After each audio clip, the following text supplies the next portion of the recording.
right? Like you don't have to enjoy your work. I don't think you have to. Right? Which is funny because like that so goes against every commencement speaker. I would actually argue away from home ownership and think about business ownership. What are some of the craziest stories that you heard or experienced? You don't have to incriminate yourself, but I mean, this may be a controversial question, but should everyone have kids? No.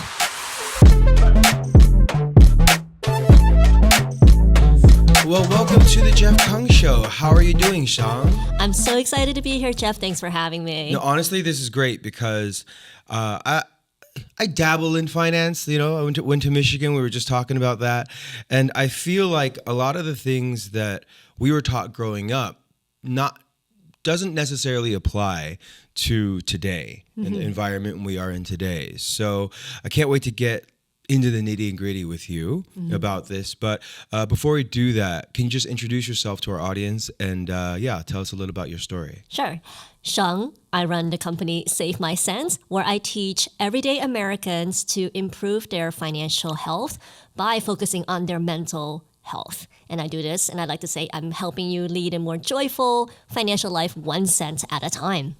All right, that's super interesting because when you talk about mental health and finances, I feel like that's an overlooked topic that no one really gets into, right? So I guess my first question is, how has capitalism failed today's youth, and what should we do about it?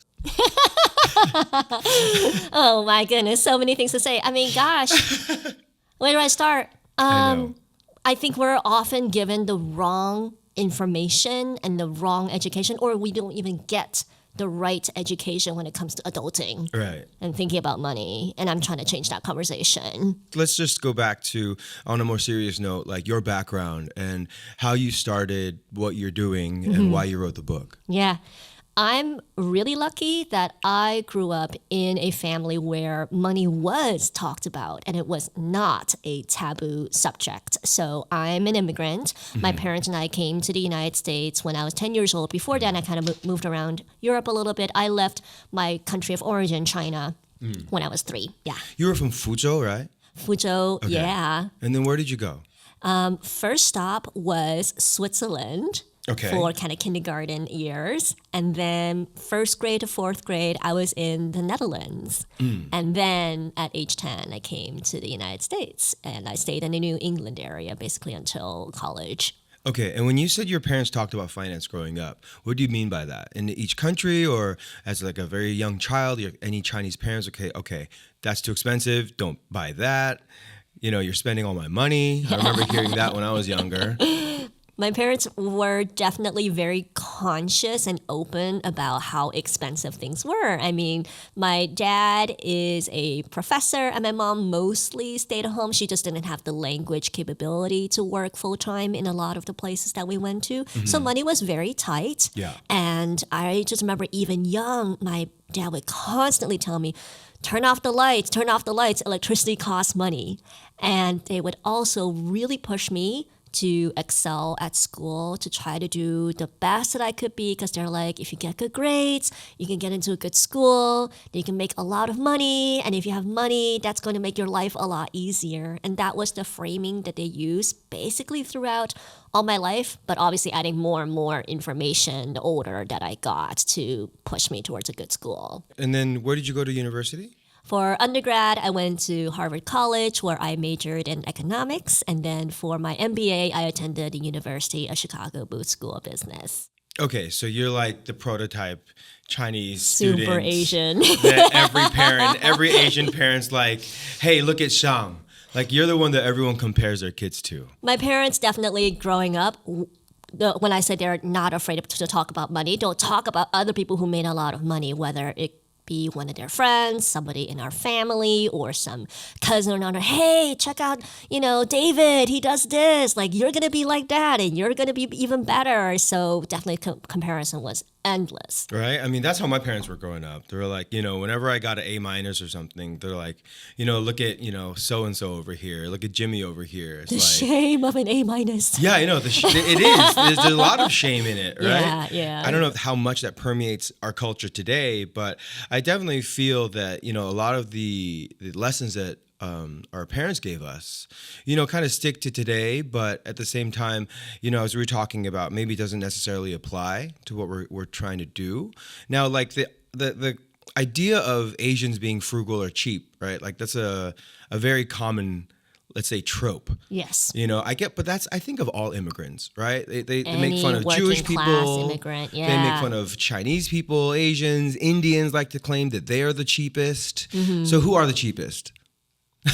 I don't know. Everyone, I feel like. Anyone who grew up seeing their parents negotiate and haggle and ask for things, because if you're an immigrant, and assuming you're an economic immigrant, meaning you're moving for a better life, better money, like every cent matters. They don't have that backup of, if things don't work out, I can always move back home. There's no moving back home for an immigrant parent. So that kind of frugality and possibly a scarcity mindset is very much present from a young age. Well, it's interesting because I always feel like, my parents always were promoting saving. Don't spend money. Don't do this. Don't do that.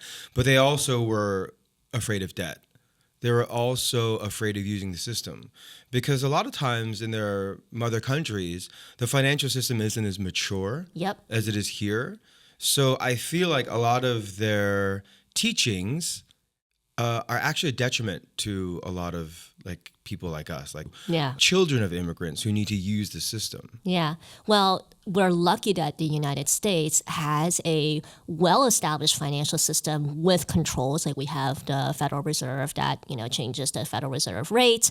And our parents may have come from backgrounds where you cannot trust in the financial system or the government. Like, for example, it's very common overseas for the government to seize assets of their enemies. We see this, for example, right now in Russia, that's what's going on. Right. And recently, the country of Lebanon, for example, they had completely closed down access to the banks because the country couldn't meet their debts. Right. So they just prevented all citizens from getting access to their money. And so you can imagine anybody who immigrates from those countries, like you can't trust the system. You don't want to be indebted to anybody. You got to keep your money safe to survive. A lot of kids these days are very disenfranchised by the financial system as well, right? They're blaming billionaires, they're blaming Wall Street, they're blaming banks. And they also say, I don't trust the system at all. I want to put everything in Bitcoin, or I think the dollar is going to go to zero, or fiat currency is just a sham, because there's a lot of these like conspiracy theorists out there. Yeah. Right. So, but you're arguing that the system here is actually strong and intact. For now, I mean, we can see that we still, to this date, have a relatively democratic system, and that the population can still, enact and pressure and sue the government if there are things that we don't agree with. Now, obviously, things take time, but in the last couple of decades, the government more or less, has survived through crises, financial crises, including the Great Recession of 2008. So at least with what I know today, I still think that the United States financial system is relatively reliable. And the evidence is here. We have some of the top companies in the world driving the majority of the innovation happening in the world, and they choose to be here. Well, it's funny because I agree with you, obviously, but sometimes I just think, where else are you going to put your money? Like, what are you going to put it in another country? Not necessarily. Yeah. You're going to put it into Bitcoin. Maybe quantum computing can crack that one day. So there's really, you kind of just have to play with the system that you're born in or that you can be in. Now, having said that, a lot of disenfranchised youths also think that the billionaire class, the rich class, is the ones to blame for a lot of this. So, then some people think billionaires shouldn't even exist. Right? So, what do you think about like the system and the government and what people think about that? I think wherever we are, and I think this is probably more my immigrant mentality, is that, you know what?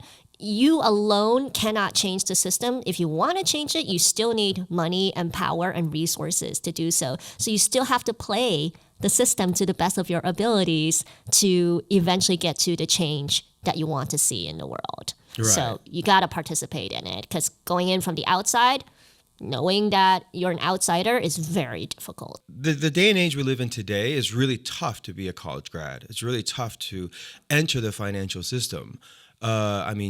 Right now, I was just looking at mortgage rates. They're like 8 to 9%. people have thought that the increasing of rates were going to bring housing prices down. They really haven't. Car loans, same thing, around 7-8%. So I think a lot of people who are just entering the system now feel like they're either too late or they got shafted, or they're just waiting for rates to go back to zero. So what's your number one advice to someone that's just fresh out of college, entering the system? Well, friends, this is actually not the highest that interest rates have gone. They've been historically much higher than what we've seen today. So that's historical context. That being said, when you're young, it's the best time to just get in and all in, because you can take the biggest amount of risks. You probably don't have a relationship. You probably don't have children or elderly parents to provide for. This is when you can go all in, try things out, and it's also okay to fail right now because you have a ton of time to recover. But I would say at least get educated on how things work, and don't be so beholden to one definition of financial success. In fact, a lot of people today, I would say if you're a homeowner, I'm like, you got a liability on your hands. I would actually argue away from home ownership and think about business ownership, because I think that that's really where you can see a lot of quality returns, and it doesn't take that much money to get into owning businesses that are traded on the stock market. Okay, so that's interesting, right? So you've heard many financial gurus say you should never own the house you live in. You own assets to generate income, because your home is essentially a liability. Do you agree with that? I think that many people, particularly in the United States, are not prepared for the fully loaded costs of a home, because you're being sold to by an industry that wants you to become a homeowner. The mortgage lenders want you to take out a mortgage. The real estate agents want you to continue buying and selling homes. Everybody wants you to buy a home.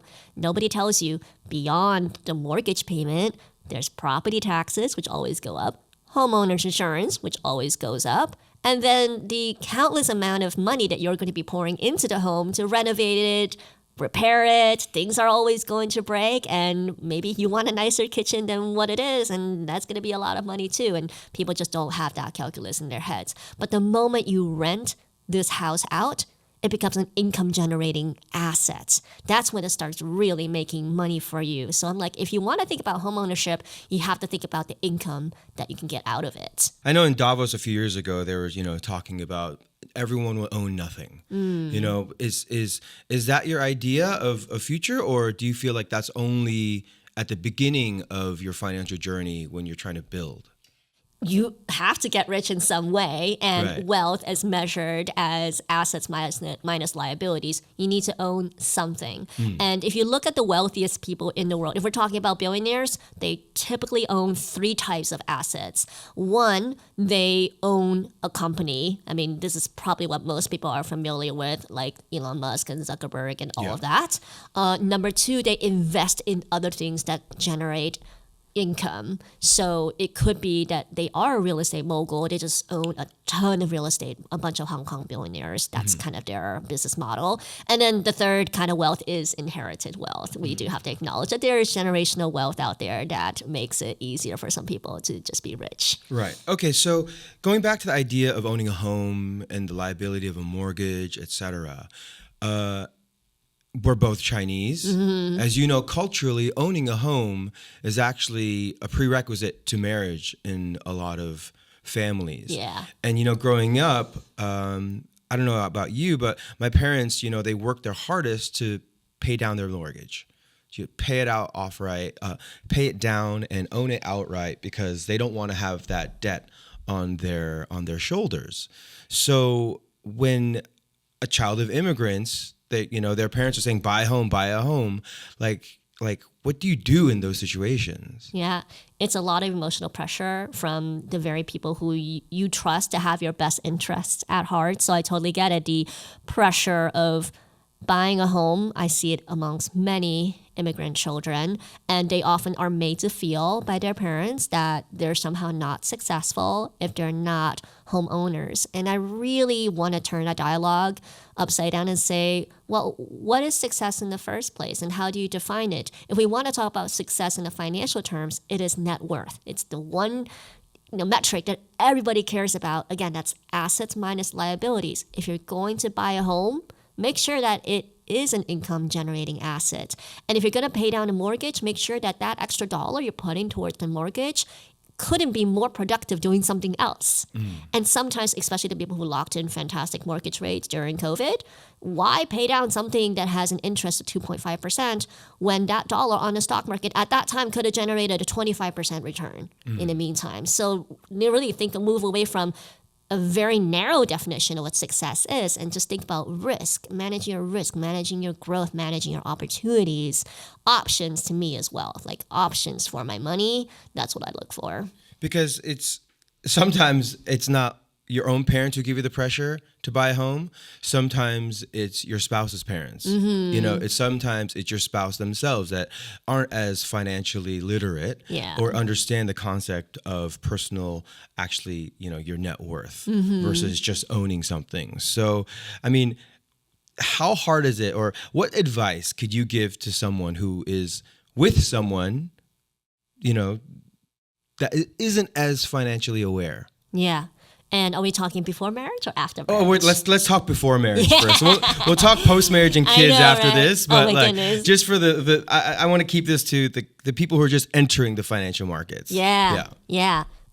Before marriage is a great time to be honest about what it is that you think money and success means and in the context of a relationship. So to bring it down to earth, I actually think it's very normal to bring money into your conversations while you're dating, because money is one of the top reasons that divorces happen. And so you don't want to get into a relationship where eventually you're just going to fight about your money and fight about your sources of income over and over, and then there's going to be so much animosity that it doesn't work out. So I would say just talk about money as a starting point. It's kind of a tough topic to talk about with someone you're dating, especially as it pertains to, Asian culture, where men are supposed to be paying for everything. And the women oftentimes don't know what the finances are coming from or where the income is coming from. So when you have these different cultural norms, what is your advice? How do you break through those cultural norms? Yeah. Well, if you're a woman living in the United States, I would love for you to see yourself as somebody who can handle money and who can be an investor, because your gender shouldn't stop you. And I recognize you may not have been brought up that way, but it shouldn't be the way you continue, because God forbid, what if you were in a situation where your boyfriend or your husband is unable to, manage money? What if they were really sick for a long time or something like that? Somebody else has to take over. Yeah. And also, I'd like to be optimistic, but many marriages end in divorce. Then you as the woman still have to end up figuring out your own stuff around money and make sure that you don't get taken advantage of or get fleeced during the divorce proceedings. Yeah. So at the very least, I don't care what relationship status you're in. I don't care what gender you're in. Money should be just something that you learn, and we should normalize that as much as people learn about parallelograms in high school, which is such a useless topic to be thinking about. So let's go back to the topic of, we were talking about if you're fresh out of college, maybe not buying a house is the best decision for you. Maybe buying a house is not the best decision at that point. And you said buy a business or do a business. But, sometimes people out of college, they're rattled in debt. Yep. Right? They have $200K in student debt. They got credit cards. They, have to pay rent, etc. So if they can't buy a business, then what are they supposed to do? I would say go to Personal Finance 101. Okay. So the very first thing coming out of college is covering your bases if you suffered a sudden loss of income. So the first thing that I tell most people to do is you want to save up at the very least 1 month of essential expenses in a savings account in case some emergency happened to you or your car broke down or something like that. Okay. And then let's take a look at your debts. If you have any debts, we're going to rank them from highest interest rate to lowest interest rate, because the higher the interest rate, the faster that debt grows. And then if you don't pay down that debt, it's just going to balloon and become a bigger problem. And any debt that has 10% or higher interest rate, I call that a very fast-moving loan. And that's the debt that you're going to pay extra to get it down to being paid off over time. Then once we enter 5 to 10% interest rates, and this is where a lot of student loans currently sit, 5 to 10% interest rate, you can then, at that time, focus on minimum payments while increasing your emergency fund, that fund we're putting aside in savings, to about 3 months of must-have expenses. And why 3 months minimum? Because if, God forbid, you were laid off or lost your job, it takes several months to find another job, especially in this economy where I know people are applying to hundreds and hundreds of jobs just to even land one offer. So you need that so that you don't have to suddenly, live with somebody else or bring in a roommate just to make ends meet or take on more credit card debt. Right. Then finally, when you have that emergency fund saved up, then you're going to focus on paying down the debts with 5 to 10% interest rates until those are gone. And then I would say, you can focus on investing. So there is a path towards it. Yeah. But if you have debt, I'd rather you focus on getting debt free first, because I have seen people who are in their 40s and maybe even 50s who still have student loan debts following them. They could have had the opportunity to pay it off, but some reason or another they didn't focus on it. And then when you're in your 40s and 50s and we're talking about investing, then it starts to become a greater challenge. I understand the concept of paying down bad debt first, like kind of ranking those. So as it pertains to like revenue or income, as a college grad today, would you suggest they go into a corporate job or be an entrepreneur at first? Because a lot of people don't want to work for the man, right? Yeah. Especially in this day and age where there's influencers and there's YouTube finance gurus, et cetera, telling you how to get rich quick. I'm not saying people to get rich quick. I'm not saying you are, but I think you know what I'm talking Yes. about as it pertains to the content that exists right now. Yeah. And kind of the financial porn that they see about getting rich in a fast way. Yeah. So what is someone really young to do to try to make money? I've started 2 businesses. I've worked in corporate for at least 15 years. And as somebody who's been through the ringer on both sides, I would say starting a business is a really fast track way to fail and lose a ton of money. It's not my first recommendation. And getting rich quickly is usually a mirage. It's usually somebody trying to sell you something to make a lot of money for them and not for you. Whereas I'm the kind of personal finance expert who, honestly, I care about the people who see my content. I care about them, and I want them to sustainably build wealth. And let's be honest, most people need to have a stable job, ideally a 9-to-5 corporate job. And I would say find something that you can do well, that you can tolerate. It doesn't need to be, oh my gosh, I wake up every morning and I love this job. I think that's a very, very small minority of college grads. Most people, you got to commit to something that can pay your bills, help you get debt free, and build up the wealth that you need over time to eventually be much more free. And that's the path that I followed. And that I've been corporate for many, many, many years to build up to financial freedom. And now in my late 30s, I can be very free and I can be an entrepreneur. But that's because I saved up and invested to create the freedom that I can have today. And that's the path that I think is normal for most people, and it's just not very glamorous. Okay, so that's really interesting, right? Because it's kind of what Western education teaches their kids here.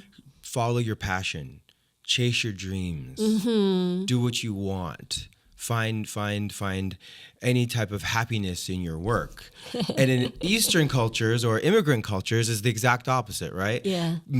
Make the most money you can. Go be an engineer, go be a doctor, go be a professional. And what you're kind of saying is like kind of in the middle. It's like a hybrid route, right? Like you don't have to enjoy your work. I don't think you have to. Right? Which is funny because like that goes against every commencement speaker that, you get on college graduation day. And you have to remember the people who get picked to be commencement speakers, they are exceptional. They are entrepreneurs.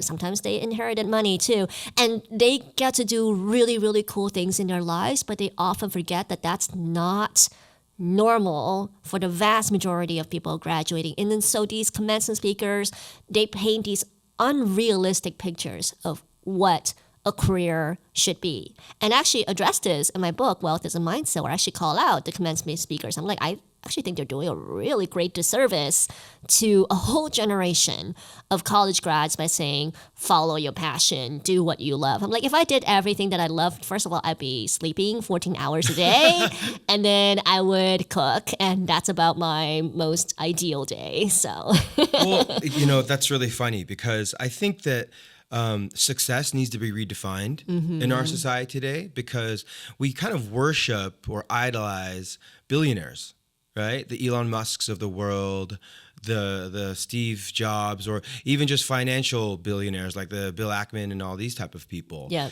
But what do you feel is the definition of financial success, let's say for someone in their 20s, 30s, 40s, and kind of you could break it down in those numbers? Yeah.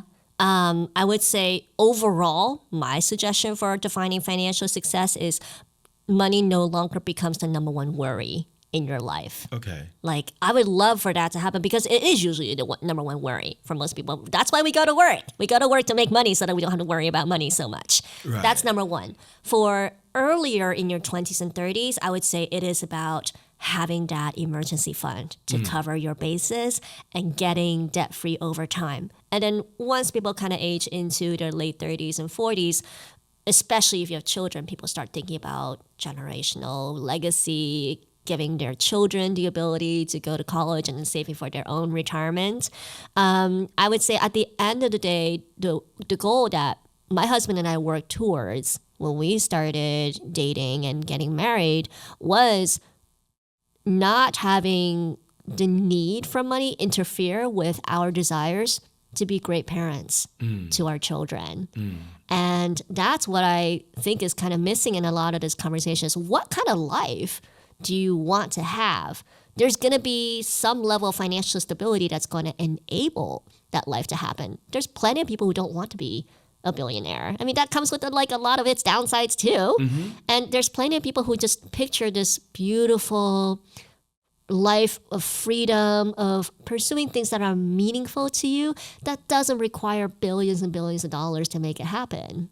Okay, so that's also interesting because when you and your husband talked about finances, do you guys set actual financial goals? Like, do you write it down, or how should one go about organizing and setting their goals and putting together an action plan to achieve those goals? Yeah, there are 2 or 3 numbers that matter a lot to us at any given point in time. The first is our income before taxes, just knowing everything that you make.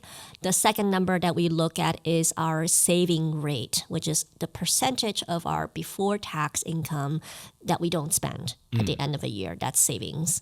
And then the third number that we look at is our net worth, so assets minus liabilities. When hubby and I first started on this path, there wasn't a set number that we were aiming towards. We're just like, how can we design our lifestyle and our careers such that one day, if we were to have children, we wouldn't fear the fact that there may be like no maternity or paternity leave policy at our corporate jobs, or like the ones that exist really suck, you know, like you only get like 6 to 12 weeks maybe, and not all of it is paid. Yeah. So the original idea was let's just figure out how to live off of one income. That was our original plan. And then as we did this, that meant that we achieved a saving rate of 50%. We saved the entire other income. We saved a higher income. So we lived off the lower of the 2 incomes. Right. So it was just an incredible saving rate. And that meant that the net worth just grew leaps and bounds. And we had infertility issues. So we didn't have a child for several years that we had hoped. And then so we just continued working and built up our net worth into the 7 figures. And that's when the idea of financial independence, retire early, entered the conversation. It wasn't something that I was seeking. It was literally somebody else kind of noticed that this is what they were doing. They kind of knew that we were being super frugal. They're like, hey, have you looked into the FIRE movement? Okay. I was like, what the heck? What is this? Right. And I was introduced to the Mr. Money Mustache FIRE blog. He's kind of one of those people that really writes very frankly about it. He just says, if you can be super, super frugal, you'll get to early retirement. So I was like, oh, that's interesting. So I incorporate some of that. So we started tracking, hey, when do our net worth, when is that net worth going to be equal to 25 times our annual expenses? And I reached that around age 31. Sorry, so can you just explain that? I understand the Yeah. FIRE movement, but the 25 times average expenses, can you explain how to get to that early retirement and what metrics you guys are using to calculate that? Yeah, so it's commonly known as the 4% rule. It was a rule that came up by a investment advisor who did the calculations and said, if you can live off of 4% of your net worth, then ideally your portfolio would last a lifetime. And that at the time was because it would be assumed that whatever your portfolio is invested in would return faster, like 9 to 10% growth rates versus the 4% withdrawal rate. So giving an easy example, if you have $100,000 and over the course of a year it grows by 10% to $110,000, but you only need to withdraw 4% of it, so you take out $4,000, you have net $106,000. So your net worth is still growing using this 4% rule. So it depends on how much you spend, basically. Yeah, it does. Right? Because people ask, oh, how much do I need to retire? It's like, all right, well, how much are you spending? Right? Exactly. And that really flips the question on the head because everyone's like, do I need $1 million? Do I need $2 million? And I'm always like, well, what do you imagine your retired life to look like? Some people want to retire very nicely in very expensive places, and some people I have clients who are like, oh, I just need a tiny place in East Asia, like there's parts of Southeast Asia that are super cheap to live in, and they're like, yeah, I'd be happy there in Thailand or something. And so you take what you imagine your annual expenses might be, and you have to come up with some numbers. It's not going to be perfect. You can look at what you currently spend and adjust it, multiply it by 25, and that would be the net worth you're aiming towards. Now, obviously that number changes because every year we have inflation, but it's a great it's good to have that ballpark to aim towards. Otherwise, there's so many people who they're like, I don't know if I can retire. And I'm like, do you have any numbers in mind? They're like, I have no idea what number to aim for. All right, so figure out what you want first. Yeah. Is step one. Yeah. Right? Now, you mentioned something about you and your husband and your savings rate, which I find quite interesting because 50% is very high. Very high. Especially in today where there's rampant inflation and things are becoming more expensive. So I imagine a lot of, including myself, a lot of viewers don't have the ability to do a 50% savings rate. Mm-hmm. What would you suggest is a good rate? And if you could just break down how you would basically divvy up your paycheck every month if you're new and starting out, just responsible for yourself. Sure. I don't love sticking to these, so I also want to remind anyone who listens to this that you can still take this as a starting point and then adjust it. I actually have to go by the age at which you're expected to get debt-free, and I've been doing those calculations, which is difficult because I know most people have debt. But I found, for example, most people get debt-free somewhere around their 30s if you really, focus on paying off your debt.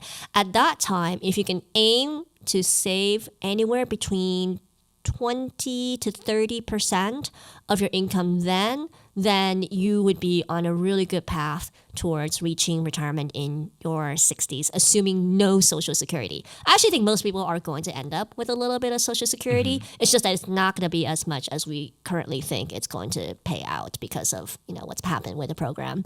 For somebody in their 20s, I'm like, just go hard, live like you're still a college student. Like, I think that's kind of the mentality. My husband and I, to get to that 50% saving rate, we live like almost like broke college students. Like, there was nothing glamorous about the life that we had during those years.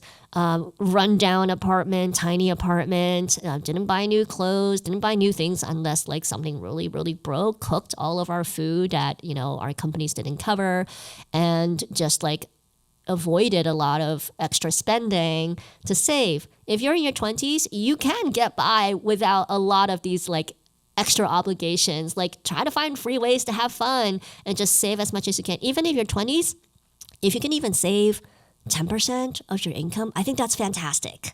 Because the younger you are, the earlier that you get started, you actually don't need to save as much as a 30-year-old or 40-year-old to catch up, so to speak, to retire in your 60s because of the compounding interest Yeah. The power of compounding interest means the earlier that you start, the less you actually need to be setting aside. Yeah, I know Bill Ackman said that, we should be giving all of our kids $7,000 when they're born, basically, and putting it into a S&P fund. And by the time they're 60, they're all going to be millionaires. That's better than any type of welfare check that you could give out, or any type of universal basic income even. So, I completely agree with that sentiment. And is that what you're doing with your kids right now? How are you setting up your family and your children's financial freedom? I actually, my husband and I funded college funds really early on because there's this trick. You can open a 529 and set yourself as the beneficiary before you have any children, and you can just contribute to it. And then once you have kids, you can change the beneficiary's name to that of your children. All right, sorry. Explain that again, because I need to start making notes. Yeah. So, because I was going to ask you about the tips and tricks that rich people use. This is a huge that we trick. all can use. So, can you explain that one more time, Claire? So, in the U.S., 529 accounts are accounts that you can put in and invest money for the purposes of paying for education. So, for most people, this will be college, but it can also go for trade schools and things like that. And if you use the 529, the money comes out tax-free. So you don't pay capital gains taxes on it. And in about 30 states, you also get a state income tax credit for some of the money that you put in. So you save you on taxes. I like saving money. Great. But most people are under the impression that you cannot have one of these accounts until you have a child. Yeah. And that's not true. You can actually open an account and just set yourself as the beneficiary, because you're the owner and the beneficiary. The beneficiary is who the money goes towards. They don't care who you set as the beneficiary as long as they have the social security number and your name. And so you open it when you're really young and you can put money into it and then switch it to your child's social security number when they're born. So today, before I have a kid, I can open this account and start funding it? Yep. And that's an investment account, so it can also grow money? Yeah, there's a couple of options, and it depends also on which state that you are in. Some states offer both the opportunity to invest, but also buy credits that are good to. It's basically a discounted tuition that goes to a specific set of schools, usually in that state. So it's to incentivize you to send your children to those state schools. My husband and I, we just had no idea where our kids are going to go to school. We still don't. So we just did investments in general, just mutual funds in those accounts. Wow. All right. Yeah. So, well, that's quite amazing that not everyone knows these type of laws. Yeah. Or these type of programs that are set up. Exactly. Now, are there any other programs that someone straight out of college before they have kids that should be doing to set up a better future? I use the acronym FIT, financially fit. There's also an extra acronym, but that's getting a little bit too complicated. F stands for the employer-sponsored accounts that start with the number 4. So think 401k for people who work in nonprofits, 403b, 457b, and then if you work for the federal government, it doesn't fit into the acronym, but TSP, the Thrift Savings Plan. Okay. Those are employer-sponsored accounts that you can put in from money from your paycheck, goes in, and you can either save on taxes today or save on taxes in the future, depending on which tax status you pick. And money grows tax-free. So, and then you invest that money. So F stands for the 4-something accounts. Then comes the I, which is the IRA. This is an investing account that you open yourself with any financial institution. As long as you make money, you can put money into it. And that has a limit currently in 2024 of $7,000. So you can put in up to $7,000 a year and invest that. And also that can either be tax-free now or tax-free later, depending on which tax status you pick. And then if you're really good with your finances and you still have money left to spend to invest, then use what's called a taxable brokerage, which most people think, it's like my Robinhood account. So it's any trading account that you open with any financial institution, and the money is already taxed by the time that you put it in, and you may owe income taxes on dividends, and you're also responsible for capital gains taxes. But the taxable brokerage is super flexible. It doesn't have any limits on how much money to put in, withdrawal rates and all of that. So that's where a lot of people just put all their extra money to invest and then flexibly use throughout their lifetime. I know you also worked in Wall Street in New York for a long time. Is that correct? I worked on behalf of private equity investors, and these are essentially, they're, in some ways corporate raiders. Okay, They borrow money to buy companies and then make them more profitable. And as a management consultant, they often have us understand the landscape that these companies operate in and whether it would be, a competitive company to buy. But through the lens of doing that work, I was taught to think like an investor because they're like, these are the things we care about as investors. Can you help us verify whether that's true or not? So I did a lot of that research on their behalf. That's kind of what I wanted to touch on. What is the mindset of people in Wall Street who are investors versus like the retail mindset? Yeah, and to clarify, the retail mindset is like, the people like you and me who just buy stocks versus a private equity investor. When you're first getting into stocks as a retail investor, you often rely on the advice of your friends. Oh, the stocks, the meme stocks that you see on Reddit, all of that. It's like hype. But like, what's behind that hype? A private equity investor, they care about the EBITDA, the earnings of a company after you strip out all the expenses, etc. Is this company profitable at the end of the day? And do we think that we can improve that profitability over time? Do we think that this company is competitive enough to do this? Several ways to make a company more profitable. We think that they're going to grow. We think there's more addressable audience for their products or services. We think that they can be more profitable. Maybe they're right now they're just really inefficient and use some robots to replace some of their operations or reduce the number of routes that they take or something like that. And then finally, what are tax manipulations that these companies can do to, pay less in taxes. They hire plenty of lawyers to help them out with this. You and I cannot afford that. But what's really, really interesting, I think, from these private equity investors' point of view is like they don't care if the company is sexy. Like that's not what they're chasing after. And oftentimes they buy companies that you and I never have heard of. Right. I'm talking about companies that process meat. Like I was in the food industry, so I've done companies that process meat. Apple orchards, that was like a thing. And then like pig farms and companies that make the shrink wrap that goes into some of your CPG products. It's not sexy work, but they're like, hey, we think there's demand for this stuff and we think it's going to grow. So fundamentals still matter, basically. Yeah. It's not everything is about hype. But, I always think to myself the same, like the old mantra goes, if you can't beat them, join them. It's useless to be an anti-Wall Streeter or like people who are just trying to game up GameStop. I understand that it's fun, it's sexy, it's on TV, it's the Reddit crowd, but how do I join them?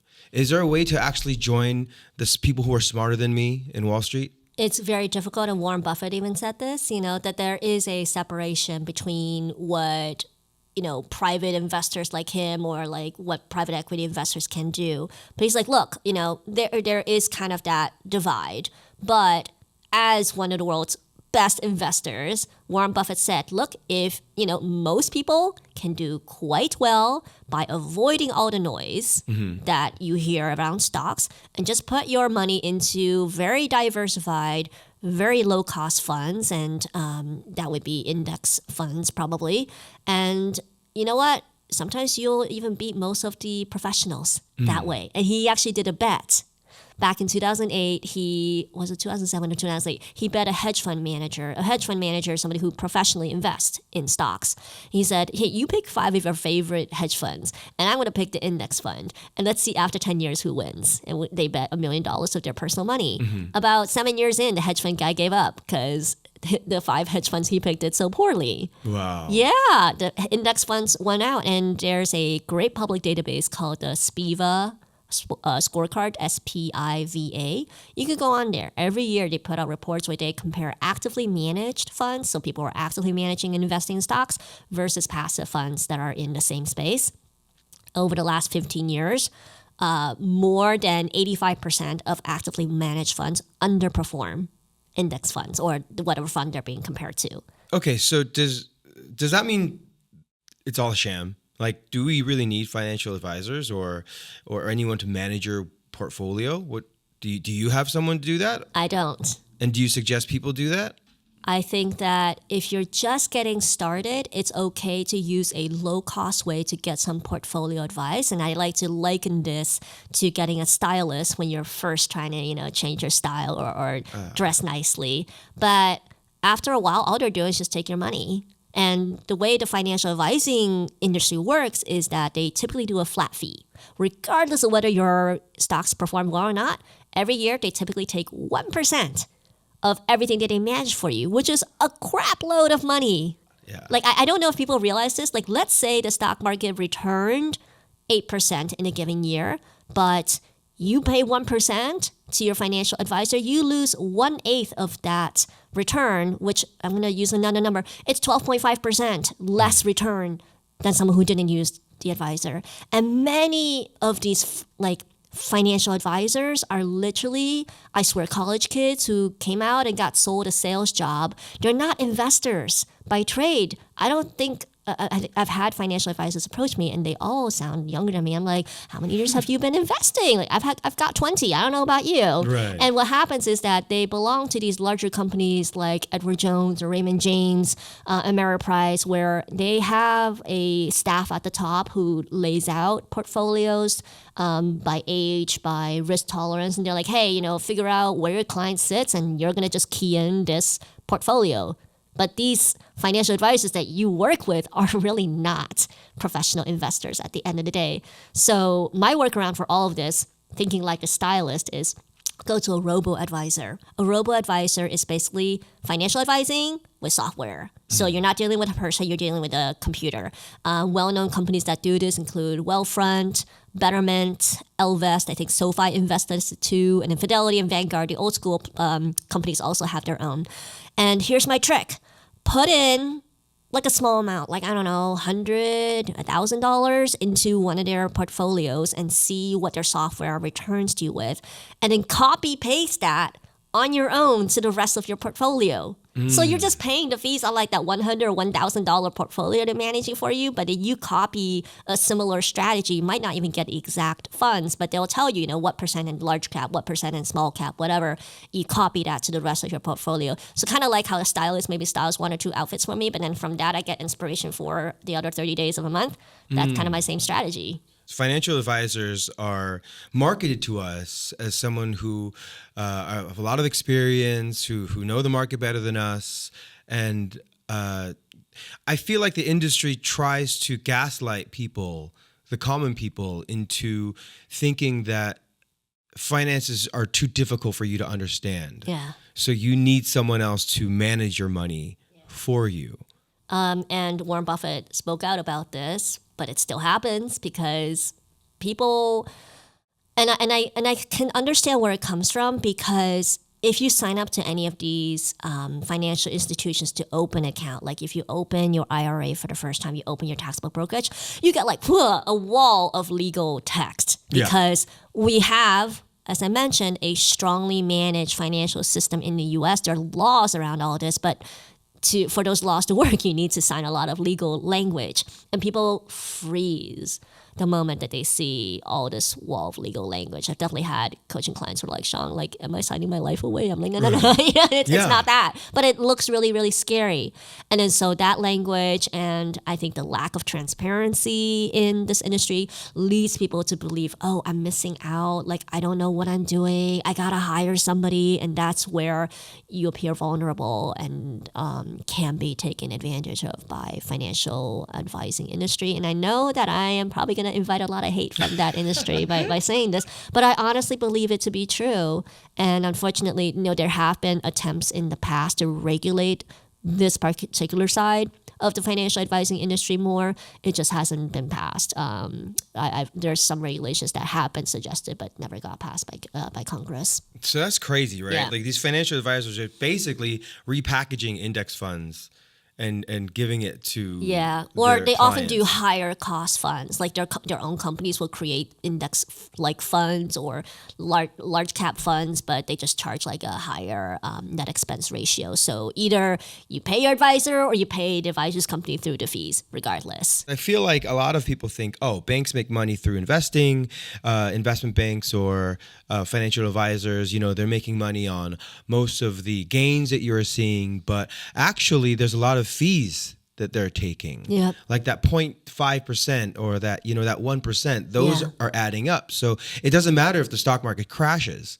Actually, they're still getting their fees. Regardless of performance. CEOs are still getting their salaries. Of course, there is a performance boost, a bonus or whatnot, but they're agnostic to what the market does. Is that correct? There's no incentive for them to make you the most amount of money. Their incentive is to manage as much money as possible. And that's why I've also seen a lot of financial advisors go after specific groups of people that I think will make them really rich. Like they go after doctors, they go after young employees of investment banks and management consulting firms, young tech employees. They try to get you when you're younger and not as financially literate to lock you in, knowing that there's a lot of upside as these people make more money down the road. Okay, so that's a little behind the curtain stuff that I'd love to share with some of our audience. How much is there? Scratch my back, you scratch yours. I scratch your back, you scratch mine. Or, take you to some nice steak dinners and, hey, you're managing a pension worth, a couple $100 million that, I may want to get in on. What are the nefarious dealings in Wall Street? I would say that on the private equity side, the hedge fund side, where they're raising the funds to invest in, so not touching you and retail investors, but the money they're using to invest in private equity and hedge funds, that all comes through relationships, networking, golf outings, yachts, sailings, things like that. Yeah. They find the fund, the money, like the people who have the money, and then they try to butter them up and get them to invest in their stuff.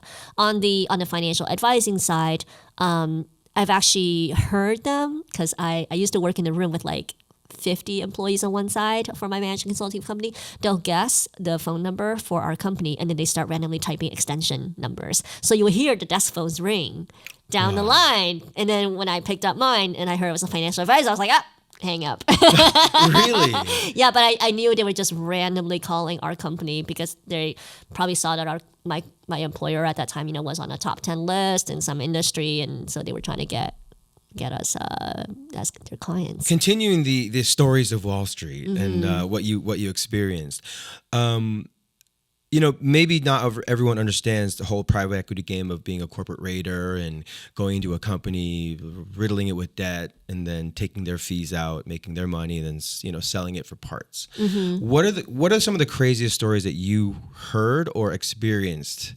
You don't have to incriminate yourself, but while you were in that industry, what are some crazy stories that you could share with us? I'm not at liberty to say, but I can say what has been public that we've seen. Okay. It's not necessarily something that I worked on, but private equity is really going after healthcare. I wasn't in the healthcare space, but private equity has been buying up hospitals. Okay. It used to be that most hospitals are nonprofit, which means that they have the leeway to take on really difficult patients who maybe there is no cure, or maybe they leave you in a room longer to make sure that you recover, or and then hospitals, to make up for the cost, because not all patients or their insurance companies can pay, hospitals raise money. And they raise the money to cover those costs. And that's why hospitals are nonprofits.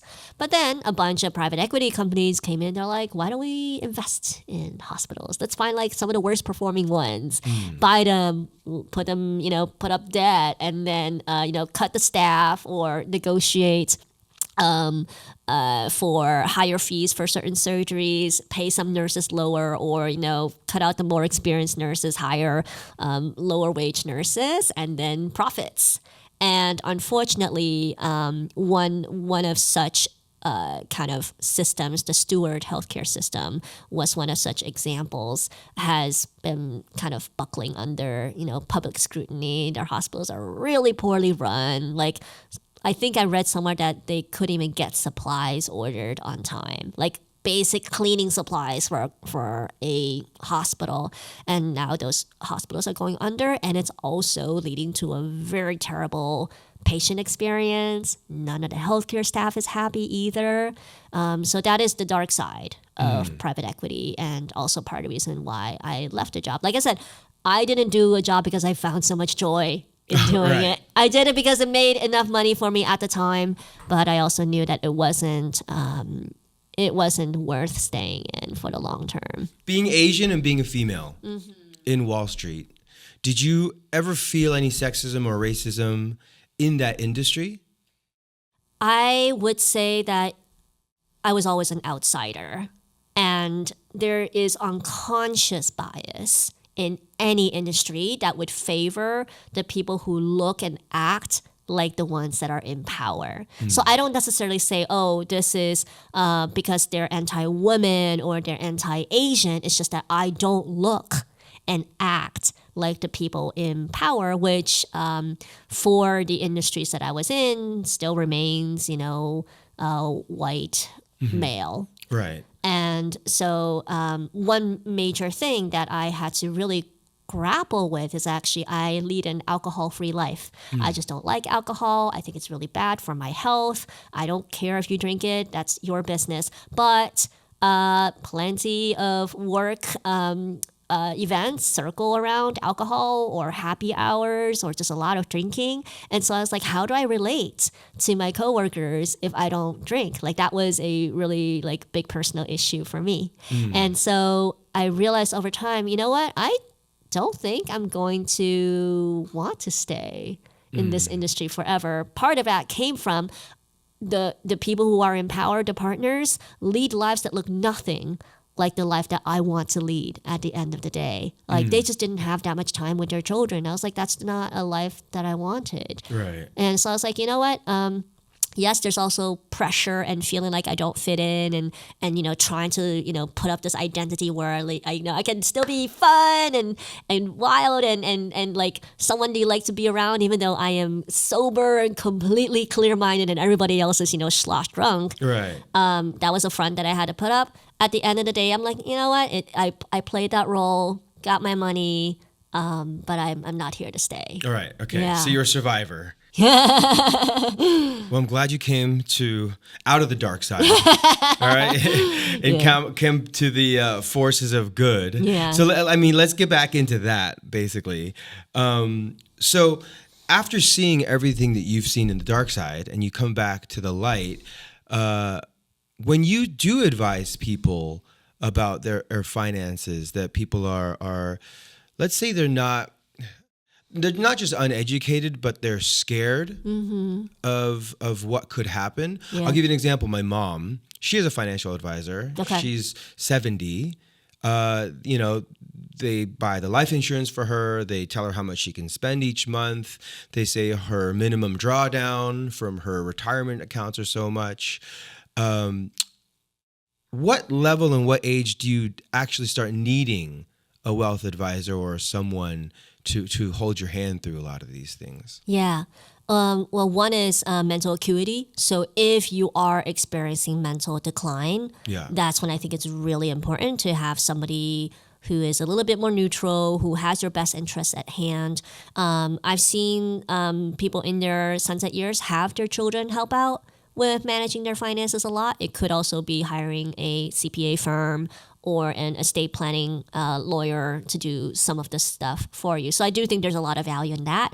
And in fact, my father has it written in his living trust that when he reaches a certain of age, and he believes that's when his mental decline is going to start, he's making me co-executor of all of his all of the stuff in his trust so that I can help make sure that no one takes advantage of him and that he can live out his sunset years. Okay, so great little transition. Yeah. So families and trusts, living trusts. You hear trust fund babies, but I think that's gives people a misconception of what a trust actually is. Yeah. Can you explain what a trust is and why essentially everyone needs one. Yeah, especially in the state of California. So again, I want to preface by saying this is not legal advice and this is not investing advice. Yep. This is just my personal understanding that especially in the state of California, if you don't put all of your assets into what's called a living trust, should you pass, everything goes through probate. And what happens is probate court is the court that decides what to do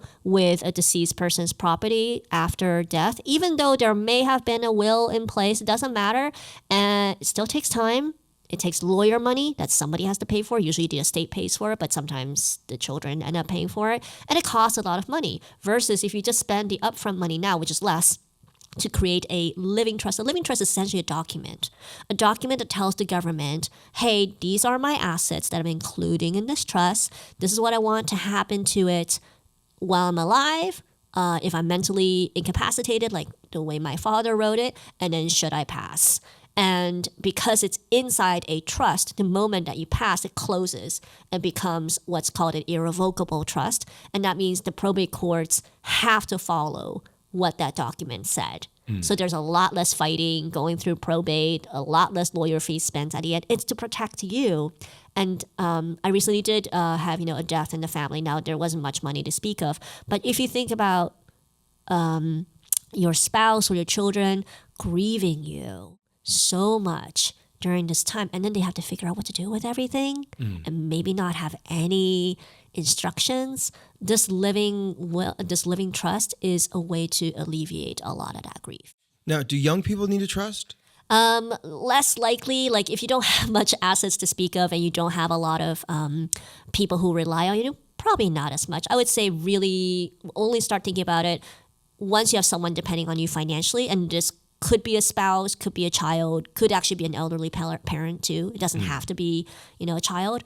And also once you feel that you are starting to, grow your assets meaningfully, that you believe you might have money to leave should you pass. We were talking about what you need in your 20s. If you could save 10%, you're doing really great. If you could get out of debt, you're doing great. Mm-hmm. Now, when the next step of having a family comes into your life, what are the things that someone in their late 20s, early 30s needs to start thinking about / preparing for having a spouse and for having children? Yeah. And again, if you can go above 10% savings in 20s, that's fantastic. Getting debt-free, fantastic. If you have a child, if you're adding somebody to your family, that's an extra mouth to feed. Like, I just don't want people to be like, oh, surprise Pikachu, I have a child. Where's all my money going? I'm like, yeah, well, you have to clothe them and feed them. Like, they have basic needs, and it is not fair to a child to not be prepared for that. And so I would say the biggest expense for any working parent is going to be childcare. Who's going to take care of your child while you're working? Are you going to do nanny? Are you going to do a nanny share, au pair, baby daycare, a family member? What's your plan for that? Figure out how much that costs. That's going to be your number one expense during the first 5 years or so of life. So when you're transitioning from your 20s and 30s, you probably start realizing you wasted your money on a lot of dumb things, right? So what do you see young people wasting their money on where it could be an easy way to reduce their expenses? And I talk about this from the mental health point of view. I don't want anyone to feel regret over what they did financially in the past. Like, I don't come from the point where oh, you wasted money or you blew it all, whatever.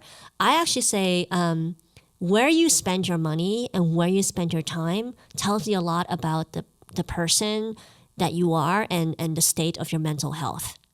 And some people come from very difficult places where it leads to mental health issues that makes it very hard for them to be in control of their money. So there are 3 states that I focus on. The status number 1 is if you came from a lower income paycheck to paycheck childhood. Yeah. Like your parents just did not set a good example for you, and let's say you never learned from anybody else, you're going to copy what your parents did because you just don't know any better. And so you might just do the same thing and be in survival mode all the time because that's all you knew. Second kind of root cause is if you came from a toxic childhood with a lot of adverse events. And these adverse events, and there is actually a medical study about this, can be single parent raised you, or there may have been substance abuse around you, or abusive childhoods and stuff that can lead to a lot of mental trauma growing up as well, and also health issues. And then the third root cause that I focus on are people who came from the scarce immigrant background. And for all of these causes, what they do is that they impact your mental health in such a way that you may experience mental health issues in pockets of your life, like depression, anxiety, not feeling like you're worthy of anything, trying to seek your own identity. And when you're in those kind of valleys, typically your ability to manage money goes out the door. You spend more impulsively. You're more likely to buy things to try to prove your self-worth. Some people do this through, their clothing, their cars, the vacations that they take, the friends that they want to attract, the looks they want to look like, to fill that hole, all of that like stuff that you have not resolved from your childhood. And mental health, if you're experiencing depression and anxiety, which I experienced postpartum, it literally slows down your brain. It makes it hard for your brain to operate at what we call the executive functioning level, where you can pre-plan, be strategic, engage with math without hating it. And that literally makes it hard for your brain to think about money in the right way. And so when you're thinking about transitioning from your earlier adult years towards, wanting to manage your money better, being a parent, you have to reparent your childhood. And you have to be like, what are those areas in my life that are impacting my mental health and possibly causing all those, reckless spending that I might have had? We got to address that. And if you can address that, then you're on your way to wealth. So spending $1,000 on Jordans is not the way to save money. It doesn't necessarily mean it's wrong, because also it's relative to your income at the time. If you made a lot of money, spending $1,000 probably isn't as impactful as somebody who made a lot less. So it's more like, is that spending in line with what it is that you actually want to achieve in life? Because I also find a lot of commercialism as predatory to people who are ignorant to their own finances. And it's interesting that you use mental health as kind of a way to frame the vulnerabilities of, I would say, the majority of people out there. Yeah. The majority of the people are on Instagram or TikTok and, seeing this bling culture, clout culture permeate kind of everything that we do, right? It's in lyrics, it's on TV, it's on your phone, etc. Like I feel it's really difficult to shake that, because even I think I'm financially literate, but I like my watch, I like, my car, and, I like to look good, etc. So is there a balance there? I think so. First of all, I push people to spend in line with their value system.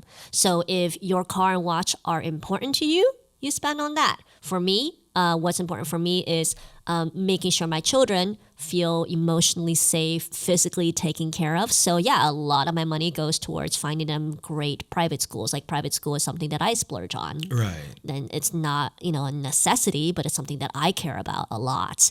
And so you got to find that for you. But you have to block out people telling you this is what you should do. Like, I know it's kind of the irony that I'm telling you what to do on a podcast. But sometimes we follow influencers, we follow other people's lives on social media because we're like, oh, that looks really nice, or that's aesthetically pleasing, or oh, that looks so peaceful, without realizing that many of them are just walking advertisements.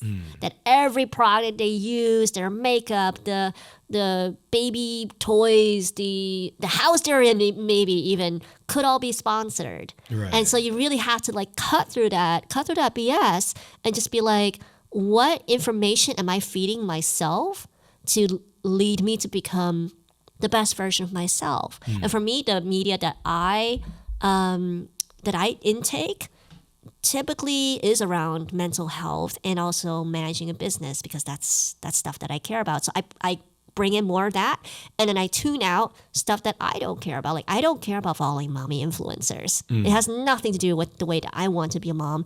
And I also don't follow fashion influencers because I happen to like my own sense of fashion. I'm like, I don't need somebody else to tell me what to look like. I think that's a really positive way to look at it. Like, it's okay to splurge, but know what you like and know what other people are telling you what to like.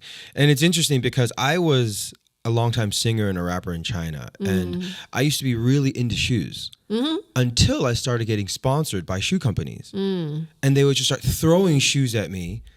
And I thought I was in heaven, right? But then all of a sudden it got to the point where it was too much. How many pairs of shoes are we talking about? We're talking about like almost 1,000 pairs. Oh my gosh, where'd you put all that's my point. It brought the value down so much to me. And when I saw shoes being sold for $200-$300 at retail, and I was like, who would ever buy these? Like, what? And also opening a business, I started this company, Rococo, and understanding how much the cost for things are, and what the markup is, and where a lot of the margins go as it comes to, of course, taxes, but distribution, warehousing, packaging, marketing, et cetera, et cetera. And you realize the actual cost of goods and what it costs to produce that. Then I'm just thinking to myself, wow, is every industry like this? Like, did this cost $2 to make that I paid $200 for? Or, and then you start realizing, okay, where am I going to put my money in what to me is actually valuable? Right? Versus some mark they put on it, or how much marketing they spend, or, the bigger commercial I see, the less I want to buy it nowadays. I pay attention to what is the message that the marketing or the commercial is sending. And are they preying on my insecurities, or are they truly offering value and service that I care about? Right. So I love my Italian-made leather handbags. I don't care to pay for a brand stamp on it. I just want it to be well made. So I actually went out of my way to find a couple of Italian websites where they sold handmade handbags. They didn't have any branding, and I bought direct from Italy. Because that's what I cared about. Right. So I went out of my way to do that research, and who cares that the website's kind of like weird looking. I'm like, it's good stuff. Right. And so that's like the kind of marketing that I enjoy is, hey, they're not preying on my insecurities or telling me, oh, you're nothing unless you did this, or you can only belong if you bought this. So we discussed like 20s to 30s, how to save money, pick your battles. Don't necessarily buy what everyone is telling you to buy. Yeah. Now, as we were talking about transitioning into family life, I mean, this may be a controversial question, but should everyone have kids? No.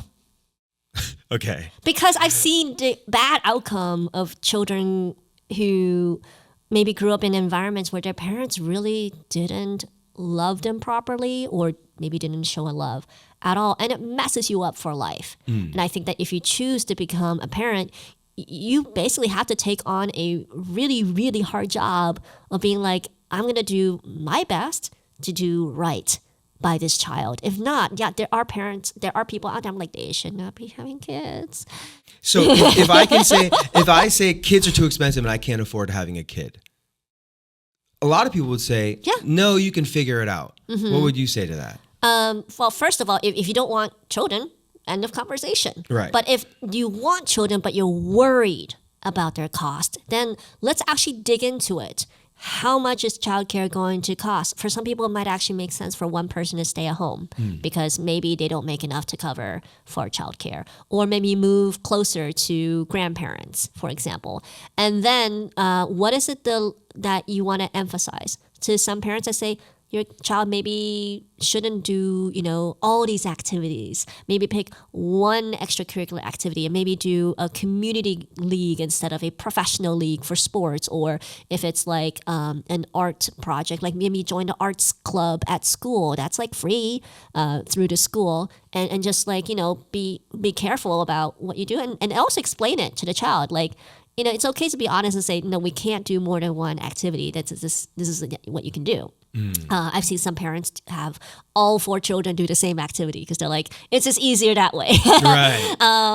I actually think at the end of the day, money can help, obviously, when it comes to bringing up children, but money doesn't necessarily lead to better outcomes for children. If that were the case, then all children of billionaires should be the happiest, well-adjusted adults in the world. But we know that that's not true.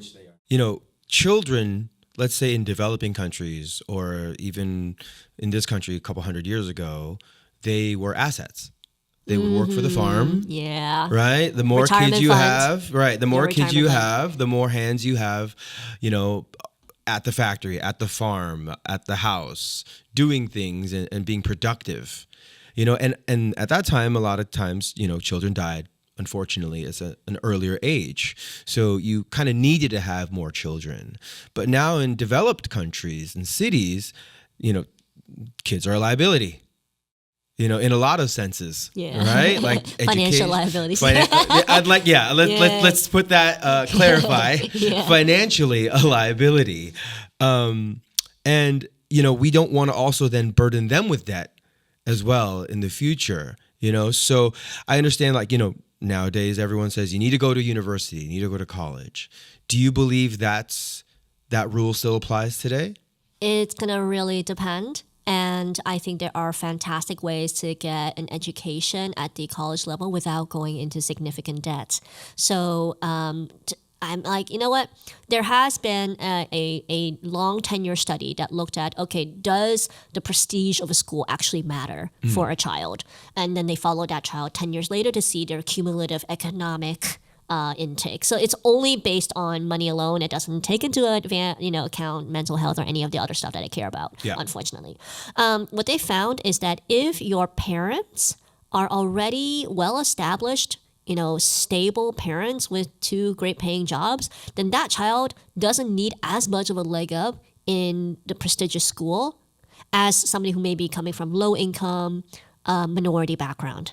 So it actually matters a lot more if you're an immigrant to go to a good school than it is if you're already established in the United States. So that was point number 1. Then point number 2, like what you study and what you do with the degree matters too. Like you could send somebody to, you know, fancy Harvard and they study something that doesn't really apply in this day and age. Right. And that could change.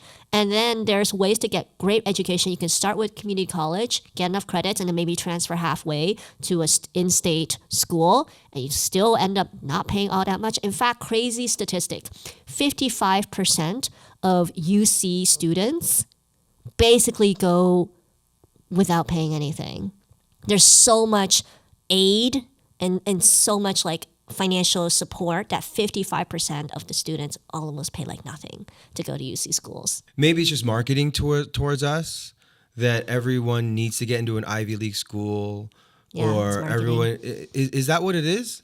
I think there's correlation between wealth and the schools that successful people do go to. Okay. Because if you look at someone like a Bill Gates, like a Mark Zuckerberg, they came from wealthy families already. Right. That meant that they can then go to good schools, establish fantastic networks, quit school while they're ahead, start companies because they already came from an established background. Right. So even though you look at them like, oh, like, you know, Mark Zuckerberg was a Harvard dropout and like that's what I should do. I'm like, no, it's because he came from a wealthy family. Right. So he can do this.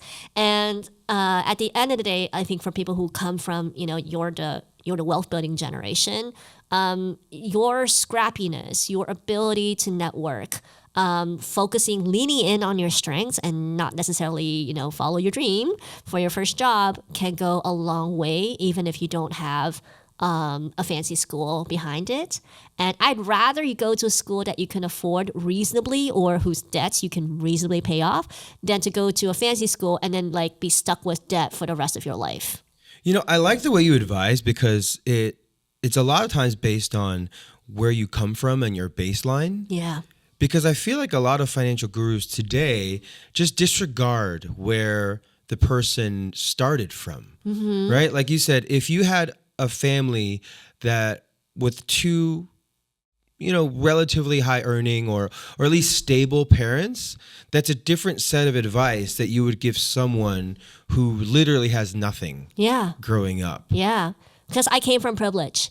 My parents saved and invested enough to get me college at Harvard debt-free. Right. And then I had a half scholarship to go to MBA, but then my parents covered the other half. And I like won little scholarships here and there, like on top of that. But the vast majority of my undergrad was paid for by my parents. I started out debt-free. That meant that I could take risks with my career that other people couldn't. And then as I started teaching people personal finance, I recognized that, wow, like I really should also remember and be grateful for the fact that I had college taken care of. 75% of college students take on debt. So that's a different starting line. And I never pressure anyone who learns of my story. I'm like, you don't have to do exactly the same way I did. You don't have to move at the speed that I did, because first of all, we have different starting points. I'd rather that everybody like gives themselves credit for how far they've come, and you're just gonna put in your best. And this is where we move away from the immigrant comparison mindset of, oh, look at David, you gotta be like David, like you gotta reach that level. There's no room for error and no room for failure in the way that perhaps you and I were brought up by our parents. And I think we all need to be very kind to ourselves, recognize how hard it is to be an immigrant, first of all, and then say, you know what, just celebrate the progress that you make, instead of trying to aim for that impossible perfection, because perfection doesn't even exist. All right, so let's play on that. Yeah. The fact that perfection doesn't exist, and setting realistic goals for ourselves, because I feel like that's a big part of mental health as well. Yeah. You know, when you have too lofty goals, like I want to be Elon Musk, I want to be Warren Buffett, and you know, if I don't reach that in this generation, I'm a failure, whatnot. So, you know, what is a realistic, I don't want to give it a number, amount of wealth to build, but what's a realistic goal to set for yourself? You know, is it going up 2 rungs on the ladder, or is it going up 3 rungs on the ladder that I can do in one generation? Yeah. I hear you. Like, how much upward mobility do we think is possible within What just lifetime? based on your within a lifetime? There actually has been a McKinsey study on this. It is possible to go up at least 1 rung on Okay. the ladder if you divide the country into 5 quintiles. So you can go from bottom quintile to the next quintile, and etc. Like, I think based on what I've coached my clients do is I just focus on next steps. My ultimate goal for everybody is retirement in your 60s, a dignified retirement, meaning Okay. you're not out on streets, you're not living on welfare, you can live comfortably somewhere with your investments intact until you pass. And I think that for the vast majority of people who are not on welfare today, that is possible.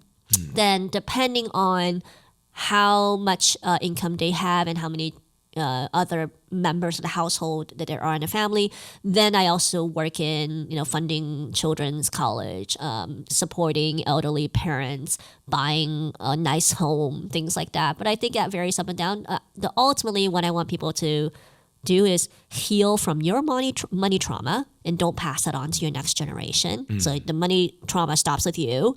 And 2, we aim for a dignified retirement where you're not going to be on welfare. You're going to live comfortably.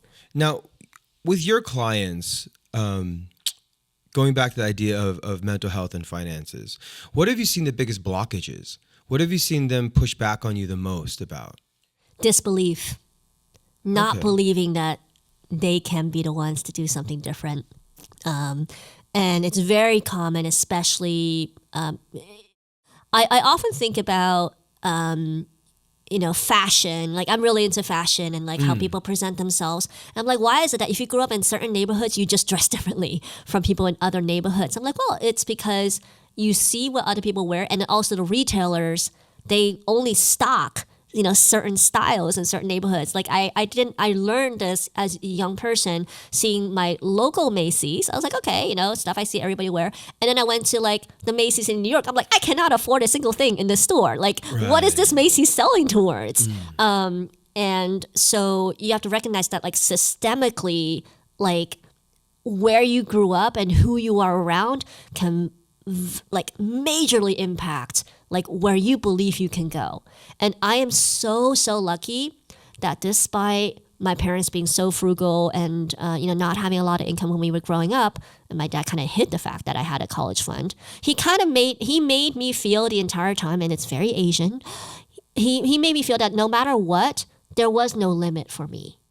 He's like, if you want to be a CEO, yeah, we'll help you get there. You're going to be a CEO one day. If you want to, study engineering, it would have made my dad very happy if I studied engineering, but I did not.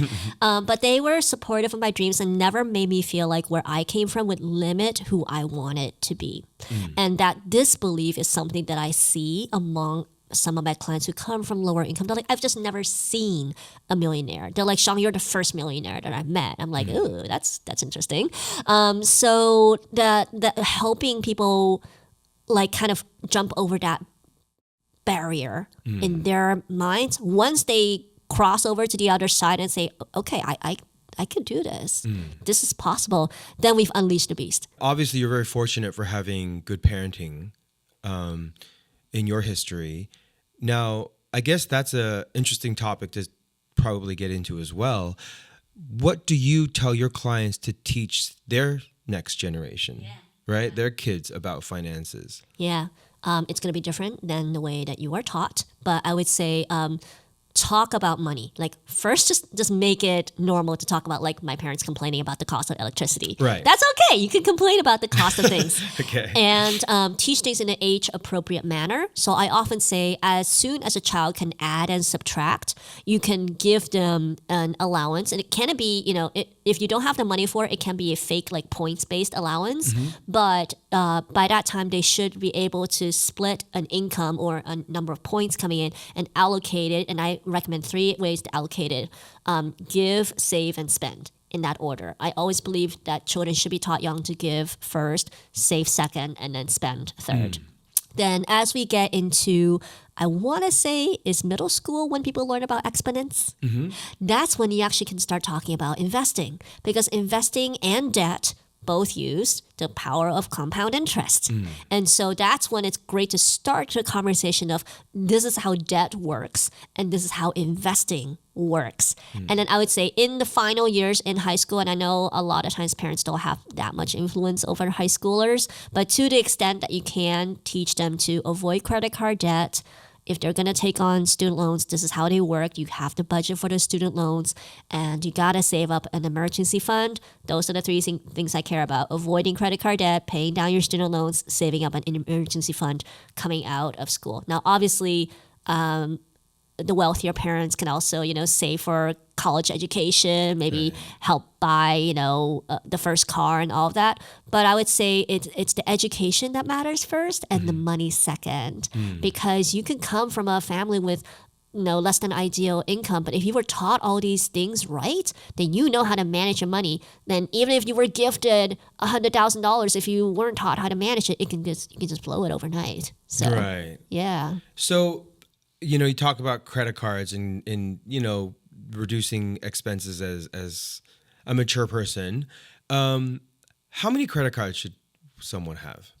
It depends on whether you can control your spending on credit cards like a debit, because between my husband and I, we have somewhere over 20 credit cards. Okay. But we don't use them. We mainly use the credit cards to get the points to save on travel. Right. But anytime we spend on the credit card, in my mind, that already means if I spend $5, that's $5 out of my checking account.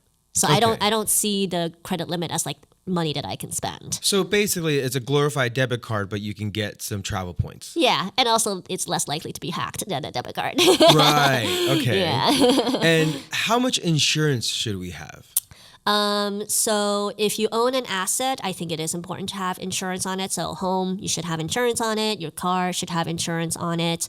And then as things get bigger, I think I mentioned already, if you have children or people who rely on you, life insurance, term life insurance is a good consideration. Meaning term life insurance means the only time they pay out is if you die earlier than the term. for which you bought the insurance policy for. Yeah. And most people, as their wealth grows over time, will need that insurance less and less. It's just more like, God forbid I die today, my children are ages 5 and 2. Obviously, they're going to need more money. So that can be what it would be for. The kinds of insurance products that I think people should really stay away from are the kinds that are sold by the financial advisors, the whole life insurance, the indexed universal life insurance. So they're like, you can get insurance and it will grow in cash value. It's a great investment. And I was like, have people actually looked at the returns on these insurance policies? Kind of like treasury bills. It's kind of like bonds. It's not that much of an investment. You could have taken that money and just put it in bonds and avoided a financial advisor altogether. Wow. Yeah. Okay. So those are the ones you don't need. No. And the thing is, they often use these really weird sales tactics like 401ks are a scam. Like I hear that one a lot. And I'm like, since when are 401ks a scam? And they're like, oh, do you want to be tax efficient? And another one, infinite banking. You can borrow against yourself. I'm like, if I have an asset, I can borrow against any of my assets. I don't need a life insurance policy to allow me to borrow against a life insurance policy. It just makes like zero sense. But I actually ended up getting sold a whole life insurance policy in my 20s. Oh, and you did? And I surrendered it 9 years later when I realized what a sham they were. Wait, so actually, okay, that's interesting because someone I know that actually is involved in this as well. They bought a whole life insurance policy.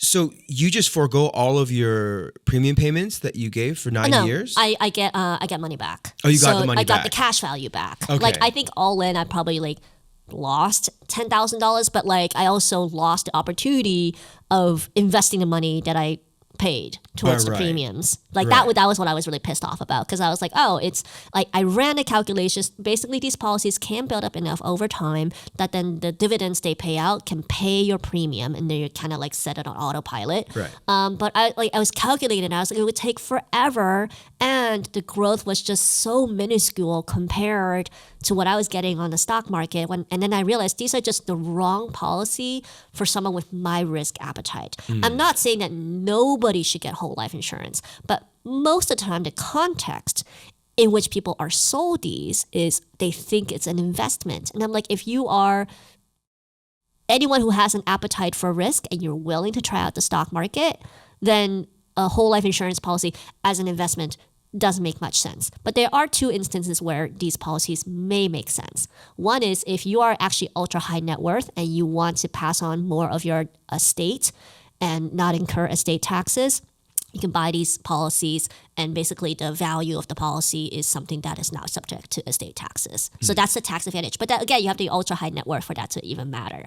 The second instance is you are so risk averse that you cannot bear the thought of your money being in the stock market or any kind of investment that grows faster than a life insurance policy. Then you treat your whole life insurance policy kind of like a bill. You pay towards it, and annuities work the same way. You put money into it, and then in your older ages, you can draw down the value.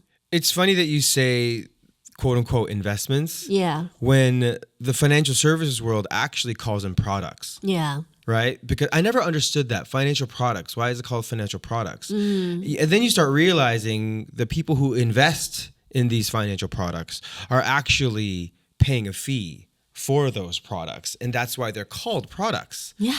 Right? Like a lot of people think that, oh, this is an investment, and actually it's not, right? Yeah, and I don't know how their financial advisors made it sound like, but because literally most of the sales pitch that my salesperson gave to me was showing the returns on it. I don't remember if they ever used the word investment or not, but they certainly made it sound like an investment the entire time. Right? Yeah. So if you just do the calculations on your own, like you did, you kind of figure out, all right, where the good deals are and the bad deals are in this game. But for someone who doesn't have a background like yours, that maybe doesn't even know how to use an Excel worksheet. Is it still possible to manage your own finances? Absolutely, because if you don't use calculators or Excels, there are online calculators and online calculations that can do that for you. And also, going back to being sold that whole life insurance plan, what I hated about this was it was not transparent. They gave me an illustration of what the returns were. And I believe in that illustration, they used a 6% return rate. which I thought wasn't terrible for something that's guaranteed. Yeah. And it wasn't until I bought into it when I finally get the annual statements of the return, I was like, it's not 6% at all. But by that time, I already bought in. And so I want to tell people, if you want to buy an investment, the more opaque, the less information to give you, the more your red flags should go up. The beauty of investing in the stock market is that it's transparent. It's publicly traded companies. They have to give out information about their companies. They have to have these quarterly, statements, and they have to have annual reports. And you can see the price right then and there. You can see the history. None of that happens with life insurance policies. So if you're a newbie, Google Finance, Yahoo Finance are just great ways to start. They have charts. You can, drag it out, look at a couple of years of history. I would also recommend reading investment books that are published by, actual publishing houses instead of guru self-made, ebooks, because those tend to be more legitimate and well-researched. And also, again, listen to people who've really, really made it and have the receipts, like Warren Buffett.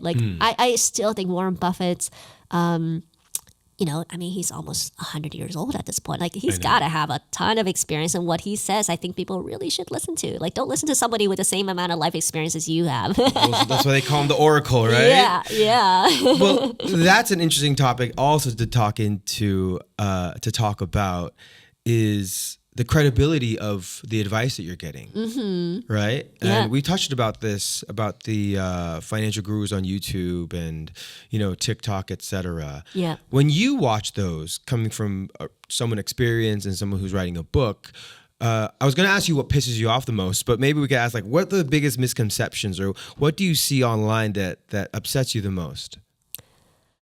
That they're charging thousands of dollars for some course to help you get rich quickly and without talking to the risk behind it. Oh, okay. I've seen people advertise day trading, options trading. Yeah. Yes, you can make money, but there's incredible amounts of risk if you're option renter. Options is basically you're betting on the stock market with a bet, not just putting in money, but you're gonna say, I believe this stock is gonna go this way, or I think it's gonna, fall this much, and then somebody else takes the other side of your bet, and then if you win, you make the money. If you lose, you pay out the money. And yes, options traders, because they're betting larger amounts of money than they have on hand, they can say, oh, I made $50,000 in one day off of a bet. But I'm like, you do realize that that's kind of like gambling. Right. And there's so much information out there that is free. Investing has been around for more than 100 years. That information isn't and shouldn't be gatekeeping. Right, gatekept, that's right. Yeah. And as to my own credibility, I'm like, I have 20 years of investing experience, and while I don't reveal my net worth, it's in the 7 figures. Any media outlet who I speak to who publishes an expose about me, they actually see screenshots of my net worth. Journalists have to do this. Right. So that's verified. And I just think you just have to have your red flags up and say, can I verify this information somewhere else? Is it in books? Because books takes a long time to publish, so that information has to be solid. Is it publicly available? If I Google this, does it make sense? Investopedia, great website to learn about the basics of investing without paying thousands of dollars. Well, continuing the questioning of these online financial gurus, a lot of them are talking about crypto and Bitcoin and this new era of currency. What are your views on Bitcoin and ETH and everything else? Yeah, I see them all as one type of digital currency. Currency trading is nothing new. People have been trading the US dollar, the Japanese yen, the British pound for decades.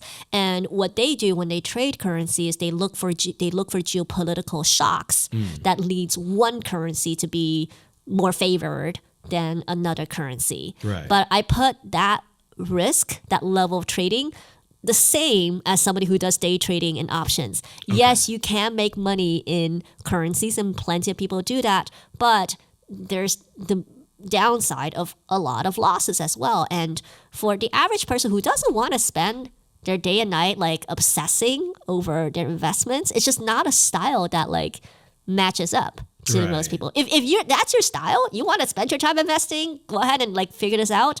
But the data, the Spiva scorecard, what Warren Buffett knows, like what is published is that even the brightest of people don't always win because none of us know the future. Like I can't tell what's gonna happen to me in the next hour. I can guess. Right. But I don't know. And like all these weird stuff that happens around the world, like the billionaire that sadly just died because his like yacht capsized, like no one can predict any of that stuff.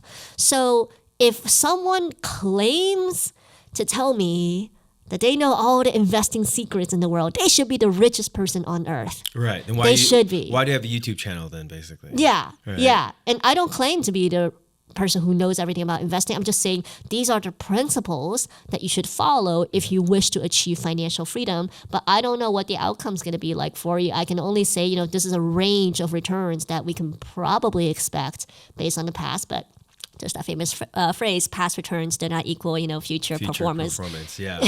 So when you say you want to buy businesses, though, you don't actually suggest people to go become an entrepreneur and start their own business. Unless you know that there's outsized return. So my first business was a wedding photography business. And I knew that I had talent. Like I was actually a decent photographer and I had connections to people who would pay very well for wedding photography. So these are higher end clients. And I happened to be more technical than the average wedding photographer in New England at the time because weather sucks in New England. And you always have to have extra lighting flashes. And I happened to learn it and understand it better than most people. And then I was good at marketing. So I was like, you know, that business was profitable for me. But whenever you think about a side hustle, whenever you think about starting a business, you have to think about the bottom line. Like don't just start something because you really like, I don't know. I have a lot of people who love candles and they always want to start a candle making business. I'm like, there's a lot of candle makers on Etsy. Part of the reason why I haven't started other businesses, why I invest, you know, in stock funds is because like really, really good opportunities are tough to come by. And that's why most large companies that we think of today are venture backed. They seek out money from other investors who can give them, you know, write them an 8-9 figure check at a time because how else are you going to do it? It's such a competitive world these days to try to be profitable, and large companies usually are better off. And so I can't beat them. So I join them by investing via the stock market. Now, you also mentioned something just now that I heard that like ears popped up. Side hustles. Do people need a side hustle these days? Would you? What is your suggestion about that? And maybe you know of some good ones you can share or some to avoid. So I like side hustles, especially when you're younger, because I'm like, if you have a little bit of extra time and you hate your day job, it might actually be fun to pursue your passion in your side hustle because it's a lower risk way of figuring out, hey, is what you ultimately want to do like financially stable without having to sacrifice your 9 to 5 for it. And if you happen to make money off of it, great, that's extra money. Because I think I net about $200,000 from my wedding photography business that I invested, which is great. It's a lot of money. So I was always into the arts. Like I actually wanted to be an artist growing up, but of course I would not pass muster with my Asian parents. So I, you know, did my management consulting job and I was decent enough at it that I could tolerate it for many years. But I pursued artistic things like wedding photography. I even tried graphic design at a point, but that was not my main thing. Wedding photography was my main thing. And I figured out how to make it profitable. If you come from a background where you just have zero idea how to start a business, how to attract clients, then I actually think the first thing you should do is to join kind of like an agency or a marketplace. So you do have some kind of skill, but maybe put it on Etsy. Maybe join TaskRabbit if you have like a physical skill that you can offer. Like, and then I think Rover is the dog walking, pet sitting one. So that could be a great side hustle because you don't want to have to spend so much time marketing and trying to find clients when you start from zero. Then in terms of what to do, lean in on an existing skill that you already have. You don't want to have to learn something from the ground up. Like if you told me today that I have to learn how to code, like, yeah, I'm like, nope, not a coder. So if you are a teacher by day, tutor and babysit by night. If you're an accountant during the day, you can help bookkeep for somebody. Right. Like use an existing skill or an existing skill that you can upskill in some ways. And then finally, like focus on profitability. Like some people just sink tons and tons of money into a side hustle that never makes money. I'm like, that's a hobby. Right. Yeah. You know, your side hustle has to make money at the end of the day. Right. I'm an artist. Right. And all of a sudden this painting is going to make me $1 million one day. It's like, maybe you're not. Yeah. Okay. So if the goal is to basically find a job that you can tolerate, right? Or find a side hustle that you can be profitable in. Yeah. And then the goal is then to become part of the investor class. Yeah. Is that what it is? To build financial freedom. And so you know, get out of debt, you establish a safety net, your emergency fund, Right. get out of debt, then start raking in the profits. So your income minus expenses, you have savings, invest that. If you do this early and you can just put as much firepower behind it when you don't have kids, don't have a spouse, and you can do everything, then you will be well ahead of the game. And I credit a lot of this to me, you know, not being married and not having children in my 20s. I worked 90-hour weeks. Like I think it was 70 hours at my consulting job, 20 hours as a wedding photographer. And that went up during the summer season because summer weddings. And yeah, I mean, I didn't get much sleep, but back then I also didn't need much sleep. Right. So hustle when you can. You have the energy. Yeah, because I think it was James Clear, the author of Atomic Habits, who wrote that we really underestimate what we can do in a lifetime when we overestimate what we can do in like a year. So don't underestimate your early 20s. Like people like, oh, what can I do? I'm just beginning with my career. I don't know anything. I'm like, do not underestimate how much time and energy you have. That like matters a lot. You know, I loved Atomic Habits. And one of the main things that I got out of that book is creating systems that you create habits because of those systems. Yes. Right? Like, do you think income and like our finances also should have systems in place? Yeah. There are some top habits I teach everybody. Spend at least 1 hour a week on your personal finances. And much of that is tracking your expenses and maybe doing some, you know, financial housekeeping, like downloading some statements or grabbing cash from your bank. But 1 hour a week, because if you work at least 40 hours a week, you got to spend 1 hour a week learning how to keep and grow that money. It's only worth it.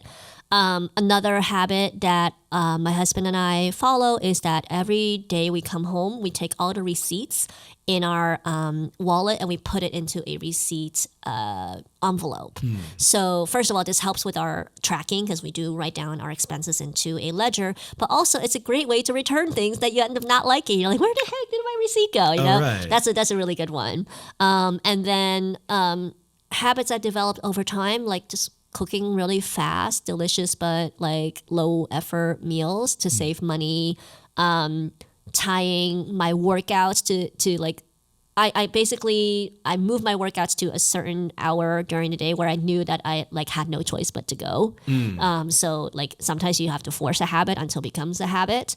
And avoidance, like if I know that my headset is in a bad place and I'm going to like start buying stuff that I don't need, again, it's totally okay to spend on stuff you need, but like impulsive purchasing, what I often do is I uninstall any apps on my phone that could spend me money. So I get out of Yelp because I love going out to restaurants. Right. I get off of Poshmark where I buy a lot of my clothing.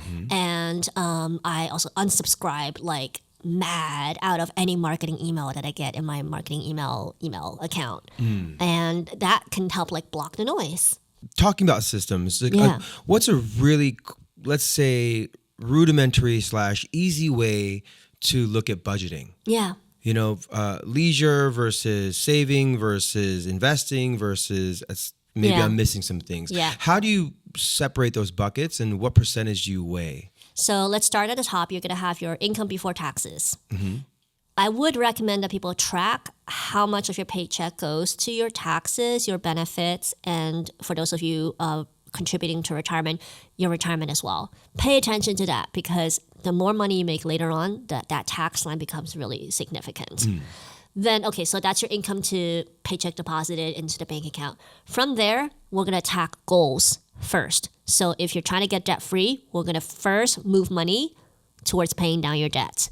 If you're already debt free, then we're going to attack investing goals, which means moving more money either in your paycheck towards your, F account, the 401ks of the world, or moving more money towards the IRAs and taxable brokerages. Then what's left is what you spend, and that's essential versus nice to have. Your essentials and nice to have can change over time. Like if you add a person to your household, your essentials goes up. But I would say define essentials as if I suffered a loss of income today, what do I still really need to spend on just to survive? That's your essentials. And then everything else is nice to have. As for ranges, like again, I said, it's up to you, but the less that you spend in essentials and nice to have, the faster you get to financial freedom, the faster you can get to retirement.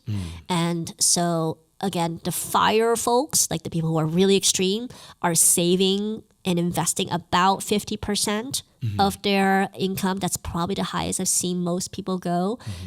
Most people that I coach between the ages of 25 to 45 are probably in the 20 to 30% of their income going towards savings, investing, debt, things like that.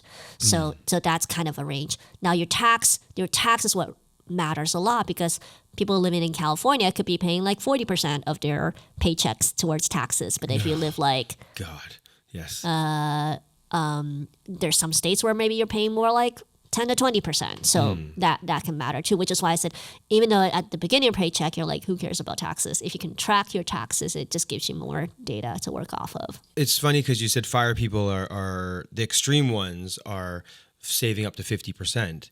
And even you, as someone who is in the 7-figure net worth, is doing quick and easy meals cheaply at home. And I feel like some people don't understand that being rich is actually a mindset. Like even if you have all that money, you're still living a frugal lifestyle. Yeah. Right? You're still deleting Poshmark, etc. I remember my dad's a doctor, and he was also saying, turn the lights off. Like having that scarcity mindset growing up actually continues even after you gain wealth. Do you continue to save money all the time, or? So I want to maybe differentiate between being frugal versus being scarce. Okay. Because as an immigrant, we often tie the two together because our parents are very risk averse, and they're also the same parents who told us to be frugal. So we equate frugality with scarcity. I actually split it apart. I say, I'm frugal, but I'm not scarce because I actually love risk. A scarcity mindset is somebody who is avoidant of taking risks and thinks that we have a set pie. Whereas an abundance mindset means you are open to taking risk and you believe that you can make the pie bigger over time. Okay. Yeah. But that being said, I am work optional. I left my corporate job in middle of 2023 to pursue Save My Sense, which, I mean, yeah, it's a business, but at the end of the day, it's something that I love to do. And even if I didn't make a ton of money from it, it's something that I enjoy. It allows me to be the kind of mother I want to be to my children. But that means that we need to keep our assets and make it last according to the 4% rule. And that's why I'm also frugal, and I cook my own food, and I often a lot of the clothing. I think this one is a thrifted outfit. Okay. Yeah, and you know what? People equate having a lot of nice things and having a lot of luxury experiences with happiness because our eyes deceive us. We see it on social media. We're like, oh, that looks so beautiful. A wedding in Lake Como, it's the dream. Going out to Bora Bora or whatever. That's a perfect vacation. Wearing designer clothes, that must mean that their life is perfect. But having walked that path, having experienced some of those things, I'm like, I wasn't always happy doing all those things. So yes, it's nice, but money can only marginally buy so much happiness. And at the end of the day, the joy that I promote is just like, can you be joyful with enough, whatever enough means for you? Then no matter what happens in life, no matter what people think of you, no matter what the stock market does, no matter what happens at my husband work, because he works and gets us healthcare and all of that, you can be okay and you can be at peace. And that peace, I think, is like the thing that everybody is chasing. And like the peace doesn't look, it doesn't look beautiful in a traditional way, but you feel it in your heart. Oh man, I love that, Shang. And I think that's a great way to somewhat end this podcast. Yes. Very zen way to conclude. Now, just quickly, if people want to learn more about your teachings and your systems, maybe you can share with everyone how to contact you, reach you, or buy your book. Yeah. So my book, Wealth is a Mindset, is available on all the major websites. We'll probably drop the pre-order link or the link in the show notes. I'm primarily on Instagram at Save My Cents, all one word, cents and dollars. So follow me there. You can DM me, you can write me. I've got a website, savemycents.com. I always love hearing from newcomers, and I do try to respond as much as I can. Okay, fantastic. Well, thank you for coming on the show. And look out for my DM because I'm going to ask you a few questions about my financial health. All right? All right. Well, thank you. And thank you for coming on again. Thank you, Jeff. Okay, thanks. Perfect. Woohoo! That was fantastic. You're such a good host.